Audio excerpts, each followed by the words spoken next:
사랑의 교회가 교회를 건축하면서 공공도로 점용을 허가받은 게 위법하다는 법원의 판결이 또다시 나왔습니다. 학내 갈등을 겪고 있는 총신대의 상황이 더 악화되고 있습니다. 신학생들은 사태 해결을 촉구하며 단식 농성에 들어갔습니다. 1987년 6월 민주항쟁의 역사를 다룬 영화 1987이 흥행을 이어가면서 당시의 민주화 운동에도 관심이 모아지고 있습니다.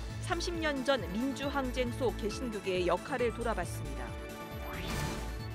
대한예수교장로회 합동총회 전국주일학교연합회가 전국대회를 개최했습니다. 어린이들이 성경 말씀과 찬양, 율동으로 자신의 신앙을 표현했습니다. 여러분 안녕하십니까? CBS 뉴스입니다. 사랑의 교회가 교회를 건축하면서 공공도로 점용을 허가받은 게 위법하다는 법원의 판결이 또다시 나왔습니다. 서울고등법원 행정 3부는 오늘 황일근 전 서초구 의원 등 6명이 서초구청장을 상대로 낸 소송에서 사랑의 교회에 도로 점용을 내준 허가 처분을 취소하라고 판결했습니다. 보도에 박성석 기자입니다. 사랑의 교회가 교회 건축을 진행하면서 공공도로를 점용한 것이 위법하다는 법원의 판결이 또다시 나왔습니다. 서울고등법원 행정 3부는 황일근 전 서초구 의원 등 6명이 서초구청장을 상대로 낸 소송에서 1심처럼 서초구의 도로 점용 허가 처분을 취소한다고 판결했습니다. 사랑의 교회는 지난 2010년 건축 당시 교회 건물의 일부를 어린이집 등으로 기부 체납하는 조건으로 서초역 일대도로 참나리길 지하 공간 1077제곱미터를 사용할 수 있는 도로 점용 허가를 받았습니다. 이에 대해 황일근 당시 서초구 의원은 서울시에 감사를 청구했고 서울시는 감사 결과 구청의 허가는 위법 부당함으로 시정해야 한다고 판단했습니다.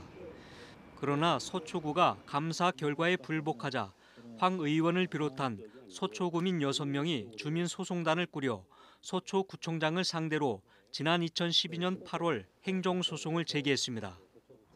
본래 1심과 2심에서는 주민들에게 소송 자격이 없다는 이유로 각하됐지만 대법원은 원심 판단을 깨고 사건을 서울행정법원으로 돌려보냈습니다.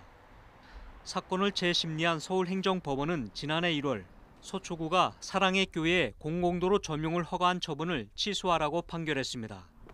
당시 재판부는 도로 지하에 사실상 영구시설물인 예배당 등을 설치하는 것은 영구적인 개인재산 권리를 설정하는 것과 같아 도로법에 어긋난다며 점용허가 처분을 취소하라고 판단했습니다. 이에 대해 원고와 피고 측 모두 항소했으나 서울고등법원은 양측의 항소를 모두 기각함으로써 1심 판결을 그대로 유지하도록 했습니다. 대법원에 가서도 도로 점용 허가 취소가 확정된다면 사랑의 교회는 신축 예배당 내부 구조를 대폭 변경하고 도로 점용 구간을 원상 복구해야 합니다. 이럴 경우 원상 복구 비용만 391억 원이 들어갈 걸로 알려졌습니다. CBS 뉴스 박성석입니다. 학교 사유화를 위한 정관 개정 논란 등으로 학내 갈등이 심화되고 있는 총신대학교의 상황이 더욱 악화되고 있습니다. 신학생들은 학내 사태 해결을 촉구하며 단식 농성에 들어갔지만 해결이 쉽지 않아 보입니다. 송주혜 기자의 보도입니다. 대한예수교장로회 합동총회 소속 목회자를 길러내는 총신대학교. 총신은 죽었다라고 적힌 근조 리본과 검은 마스크를 착용한 학생들이 등장했습니다. 총신대 학부생과 대학원생, 교수 등 100여 명이 총장 퇴진을 촉구하는 천막 농성장에 모였습니다. 영구주도 입시비리! 영구주도 입시비리! 총신명예 회복하라! 총신명예 회복하라! 총회지경 회복하라! 총회지경 회복하라! 불법행정 규탄한다! 불법행정 규탄한다! 김 총장을 비롯해 그에 동조한 책임자들의 처벌도 주장했습니다. 재단이사 면직 출교!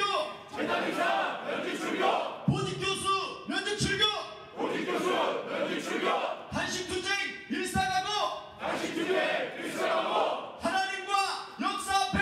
하나님과 역사 앞에! 부끄럽지 않게 살자! 부끄럽지 않게 살자! 불법 행정 논란으로 불이익을 당할 수밖에 없는 신학생들은 김 총장이 사퇴할 때까지 일사각오로 임하겠다는 생각입니다. 우리는 미선지 동산에서 악의 뿌리가 뽑힐 때까지 가야 됩니다. 저는 김영우 사단과 삿발을 맺습니다. 둘 중에 하나 죽어야 되는데 저는 반드시 살아서 걸어갈 걸 확신합니다. 왜요? 하나님이 함께 하심으로. 하나님이 함께 하시도록 할 수 있습니다. 교수들 역시 김영우 총장이 학교를 사유한 뒤 새로운 교단을 만들려는 음모를 꾸미고 있는 게 아니냐며 비난했습니다. 첫째, 인사 사유가 벌써 이루어졌잖아요. 자기 편에 줄 세우잖아요. 모든 것들이 그런 것들로 지금 구성되어 있습니다. 그리고 전혀 총회와의 연관성을 끊어버리려고 합니다. 정관을 개정하고 나이를 바꾸고 이런 모든 것들은 이제 총회와의 단절입니다. 아까 이야기했던 것처럼 또 다른 교단을 꿈꾸는 그런 어떤 불순한 시도들이 이미 이루어져 오고 있다는 것. 학생들은 오는 12일 서울중앙지법에서 열리는 김영우 총장의 배임 증제 혐의에 관련한 3차 공판에도 참석하는 등 시위 수위를 높여간다는 계획입니다. CBS 뉴스 송규열입니다. 1987년 있었던 6월 민주항쟁의 역사를 다룬 영화 1987이 관객 수 500만 명의 돌파를 앞두며 흥행세를 이어가고 있습니다. 영화 속에서 독재 정권에 맞서 민주화 운동을 도왔던 종교계의 활동이 부각되면서 더욱 눈길을 끌고 있는데요. 30년 전 민주항쟁 속 개신교계의 역할을 이빈나 리포터가 되짚어봤습니다. 1987년 박종철 고문치사 사건부터 6월 민주항쟁까지 각자의 자리에서 진실을 밝히려는 사람들의 이야기를 다룬 영화 1987이 연일 흥행을 이어가고 있습니다. 비록 영화에선 개신교계의 역할이 많이 다뤄지지 않았지만 당시 민주항쟁을 이끈 데에는 교회의 노력이 컸습니다. 특히 민주항쟁을 주도한 민주헌법쟁취 국민운동본부는 개신교계가 앞장서서 설립했습니다. 기독교 사회문제연구원에서 자료를 다 만들었습니다. 그때 참여자들 발기인 명단부터 시작해서 재반 순서지, 그다음에 선언문 이런 것들을 특히 장소를 확보하고 안전하게 이 집회를 발기인 대회나 발족식을 성사시킨다는 게 굉장히 중요하거든요. 당시로. 그래서 그걸 개신교가 맡은 거예요. 당시 국본 조직 실무를 담당했던 황인성 민주평통 사무처장은 국본 발족 장소 후보들을 정탐했던 1987년 5월 27일 아침을 아직도 생생히 기억하고 있습니다. 향림교회 근방에는 사람은 없는데 거기서부터 한 150m나 200m 올라가면 명동성당이잖아요. 그 명동성당 앞에는 이제 또 형사들하고 이런 전경들이 좀 있더라고. 그래서 이런 상황을 돌아와서 오승일 목사님한테 보고를 하고, 그러니까 오승일 목사님이 최종적으로 그러면 향림교회로 하자 이렇게 결정하셨어요. 발기인 대회가 열린 한국기독교장로회 향림교회는 영화 1987에서는 향림교회로 표현됐습니다. 민주주의에 대한 신념이 강했던 고 홍군수 목사를 비롯한 향림교회 교인들은 민주화 운동에 적극 동참하며 거리의 열사들을 도왔습니다.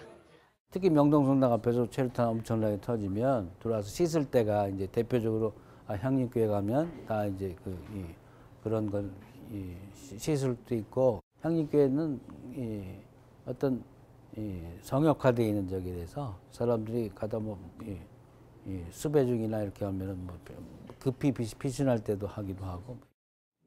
당시 교회 주보와 소식지에도 민주화 운동의 역사가 고스란히 남아 있습니다.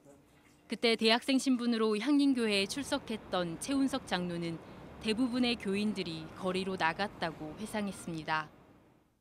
그 수많은 거리의 시위들이 있을 때 그 향리는 남녀노소 가리지 않고 거의 수많은 교인들이 거리에서 서서 직선제로 독재 타도 등을 외치면서 민주주의를 지켜내기 위해서, 그리고 그것이 하나님 나라라고 생각했기 때문에 신앙과 신념을 가지고 거리에 서서 실천을 했었던 기억이 새록 떠오릅니다. 영화에는 소개되지 않았지만 한국기독교교회협의회와 대한성공회도 민주항쟁에 큰 역할을 했습니다. 교회협은 민주화와 인권을 위한 다양한 활동을 전개했고 6월 10일 민주항쟁은 성공의 서울 주교자 대성당에서 시작됐습니다. 이런 1987년에 범국민적인 투쟁에 함께 했을 뿐만 아니라 개신교가 또 그 투쟁이 있게끔 이렇게 디딤돌 역할을 했다라고 하는 건 어쨌든 기독교의 신앙을 좀 바르게 실천한 결과이기도 하고 예언자적인 그런 실천으로 인해서 개신교에 대한 이미지도 굉장히 좋았어요. 그랬는데 요새도 그런지는 잘 모르겠습니다. 민주주의에 대한 열망으로 불의에 맞서 정의와 양심의 소리를 외쳤던 30년 전 한국 교회가 그 이후의 발자취를 되돌아보게 합니다. CBS 뉴스 이빈나입니다. 다음 세대에 대한 위기감이 높아지고 있습니다. 이런 가운데 어린이들이 성경 말씀과 찬양 등으로 기량을 겨루는 자리가 마련됐는데요. 대한예수교장로회 합동총회, 전국주일학교연합회 전국대회를 다녀왔습니다. 최경배 기자입니다. 예장 합동총회 소속 주일학교 어린이와 교사 12,000여 명이 한자리에 모였습니다. 전국주일학교연합회 전국대회는 어린이들이 한 해 동안 갈고 닦은 찬양과 율동, 성경 지식을 겨루는 자리입니다. 6살 아동들의 성경 암송 대회. 작은 입술로 요한복음 말씀을 낭독합니다. 이후에 어머니가 예수에게 이르되 자기에게 포도주가 없다니 예수께서 이르시되 유자여 나 무슨 상관이 있느까 내 때가 아직 이르지 아니하나이다. 그의 어머니가 하인들에게 이르되 너에게 무슨 말씀을 하시는지 그들라 하나니라. 다른 예배실에선 율동 경연대회 열기가 뜨거운 가운데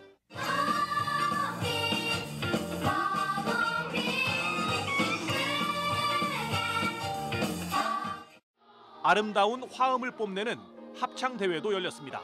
주의 약속하신 말씀 위에서 영원토록 주를 찬송하리라. 긴장된 모습으로 경연을 준비하는 어린이들 뒤에선 주일학교 교사와 부모들이 기도로 응원합니다.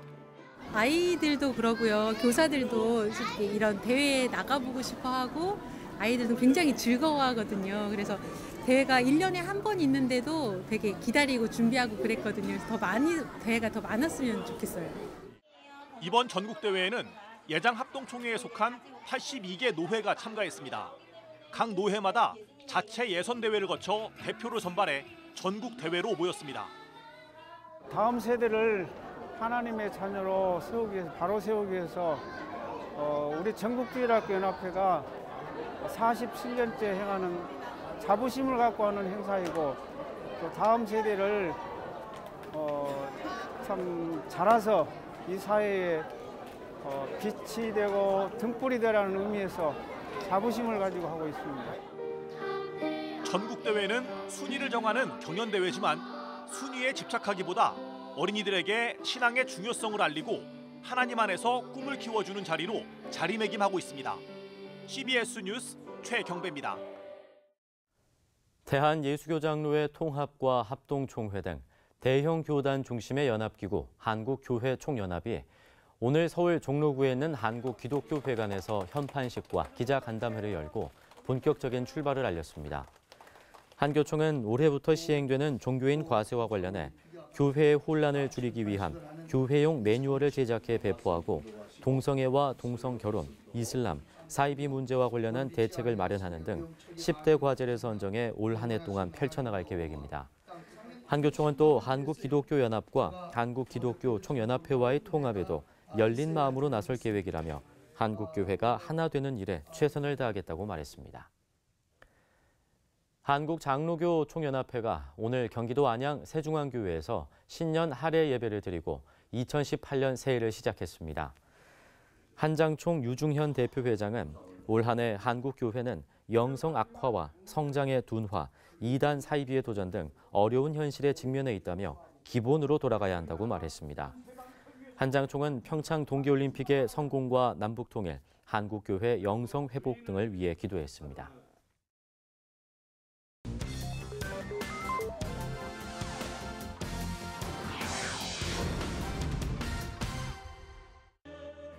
이어서 간추린 지역 소식입니다.